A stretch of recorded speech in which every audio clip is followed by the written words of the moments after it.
Hello guys, কেমন আছেন সবাই? আশা করি সকলে অনেক ভালো আছেন। আজকের ভিডিওতে আইটেল ব্র্যান্ডের একটি মোবাইল নিয়ে বিস্তারিত আলোচনা করব। ভিডিওর মাঝে কোনো পার্সোনাল এক্সপিরিয়েন্স শেয়ার করব না, জাস্ট মোবাইলটির স্পেক নিয়ে কিছু কথা বলবো, এটার স্পেসিফিকেশন নিয়ে বিস্তারিত আলোচনা করব।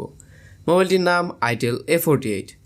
এটি একটি লো প্রাইজের মোবাইল এবং লো প্রাইজের মধ্যে আইটেল আপনাকে QVGA অফার করেছে এবং এই মোবাইলটিতে সবথেকে বেশি যে ইম্পর্টেন্ট ফিচারগুলো আপনাদের মধ্যে তুলে ধরার চেষ্টা করব। তো বিস্তারিত জানার জন্য 2-4 মিনিট দেখতে থাকুন। মিস্টার এম আপনাদের সাথে আছে আমি আফরোজ। আর হ্যাঁ, আপনি যদি আমার চ্যানেলে নতুন দর্শক হয়ে থাকেন, please hit the subscribe button. Already subscribe করে রাখলে থ্যাংক ইউ সো মাচ। আর পাশে থাকা বেল আইকনটি ক্লিক করতে ভুলবেন না আমাদের লেটেস্ট ভিডিওগুলো সবার আগে পাওয়ার জন্য। মোবাইলটির ওভারভিউ নিয়ে কথা বললে 2GB র্যাম, 32GB, ক্যামেরাতে ডুয়েল রেয়ার ক্যামেরা ইউজ করা হয়েছে এবং সেলফি ক্যামেরা একটি সিঙ্গেল ক্যামেরা ইউজ করা হয়েছে। 3000 mAh একটি লিথিয়াম পলিমার ব্যাটারি আছে মোবাইলটিতে। এবং স্পেক নিয়ে বিস্তারিত আলোচনা করলে মোবাইলটির ওয়েট থাকবে 169 গ্রাম।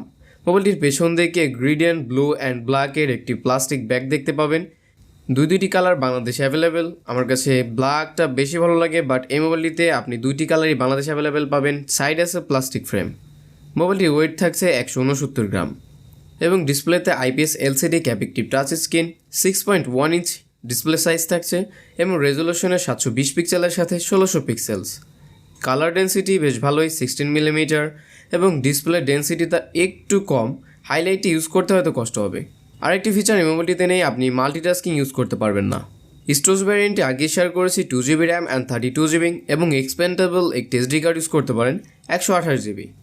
এবং মোবাইলটি সিম ট্রেতে দুইটি সিম ইউজ করতে পারেন 4G মোডে। এবার আসছে ক্যামেরায়।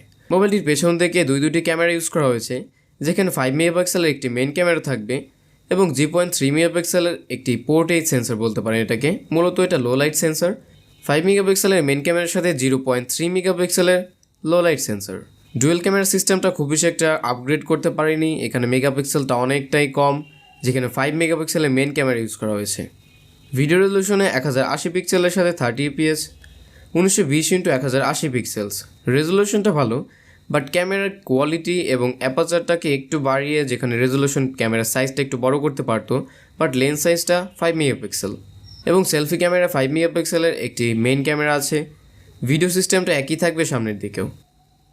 অনেকেই জানতে চায় লো প্রাইজের মধ্যে মোবাইলগুলোতে কি OTG সাপোর্ট করে কিনা। এই মোবাইলটিতে মাইক্রো USB 2.0 OTG সাপোর্ট আছে এবং মোবাইলটিতে ইউজ করা হয়েছে 3000 mAh একটি লিথিয়াম পলিমার ব্যাটারি, যেটা আপনার মোবাইলটিকে জীবিত রাখার জন্য অনেকটাই সাহায্য করবে। এবং মোবাইলটিতে কুইক চার্জ বা ওয়্যারলিং চার্জের কোনো সিস্টেম নেই, জাস্ট নর্মাল একটি 3000 mAh lithium polymer battery use করা হয়েছে। এবং সিকিউরিটি সিস্টেমে ফিঙ্গারপ্রিন্ট, ফেস লক তো মোটামুটি সব ডিভাইসে থাকে, এই মোবাইলেও আছে। আর আলাদা করে আপনাদের মাঝে শেয়ার করার মতো কিছু এই মোবাইলটিতে নেই। তো গাইজ, এই ছিল আমাদের আজকের ভিডিও। আমাদের ভিডিওটি যদি ভালো লেগেই থাকে অবশ্যই একটি লাইক করবেন, আপনার ফ্রেন্ডের সাথে শেয়ার করতে ভুলবেন না, আর আমার চ্যানেল সাবস্ক্রাইব তো মাস্ট। তো দেখা হচ্ছে পরবর্তী ভিডিওতে, ততক্ষণের জন্য গুড বাই।